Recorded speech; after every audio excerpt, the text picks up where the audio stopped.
अबे इसकी तो लाइक कम है, इसकी वीडियो में कुछ नहीं होगा। गाइज यही सोचकर आप एक नए क्रिएटर की वीडियो को स्किप कर देते हो ना, लेकिन कभी आपने सोचा है वो क्रिएटर कितने सपने सजा रहा होता है। और वैसे भी गाइज अगर आपकी किसी लाइक की वजह से कोई खुश हो रहा है ना, तो कर दिया करो यार।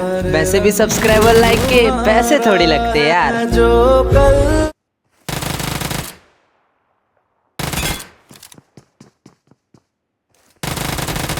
Awesome.